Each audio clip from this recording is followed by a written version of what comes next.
Hi, I'm Aziba Ekio, and I'm connecting from Abuja, Nigeria. I'm so honored to be here. The world around has become a family to me. Beatrice, Anna, Satomi, Dan, the whole team. Being part of the Young Climate Prize, anchored by the world around, I was privileged to meet other young minds who are birthing solutions to tackle the climate change crisis through systems, technology, materials, communities, and of course, art. And so during this time, I worked on the project The Color Green, a multimedia poetry anthology addressing the seen and the unseen effects of climate change, but most importantly, leaving room enough for internal reflections about our current value systems. And I was mentored by the lovely Sumaya Valley, a founder and principal of Counterspace, and I had the opportunity to extend the project's impact and reach. I still believe, and I believe very strongly, that poetry is a potent medium in helping to solve the problems of our time. And so when the world around approached me to pen down a poem on radical repair, I thought about a number of ways to go about it. For me, it was searching for the meaning of repair in context, the Nigerian context, the African context. And one of the images that resonated strongly with me was a community called Abonnema Wharf, located at Port Harcourt's waterfront. I thought about, this community because it was home to my grandparents and my mother. And I remember being at my grandparents' home when I was very little. And so in writing this piece, I had to call my mom several times, just to glean from her experiences.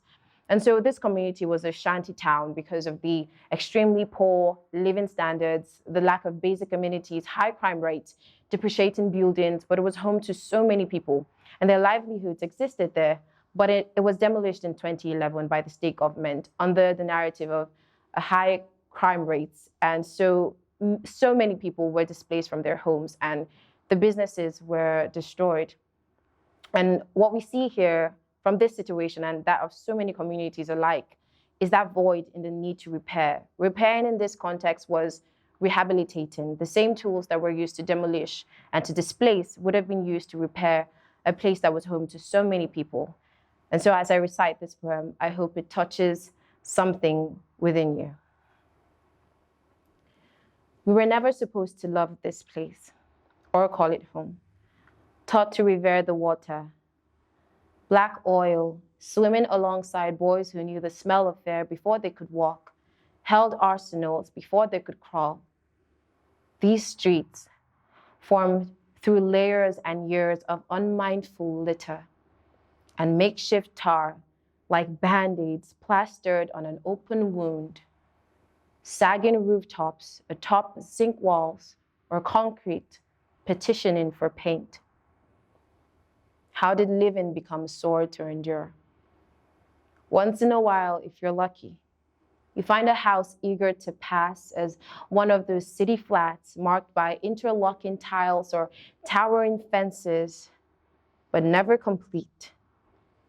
Once in a while, you find a house whose window blinds are not spun with metal bars. Inside is a family that still sings to the wind, children chasing chickens to unlit nukes, running on bloodied knees, bruised from climbing rented hills.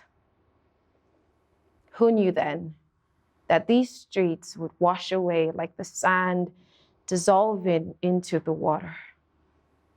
This wharf my mother calls home, and her father before her. Before the machines came, the tippers and the trucks, the tractors and the trenchers, the heart crushers and the song stealers, how odd. The same machines that injure can repair.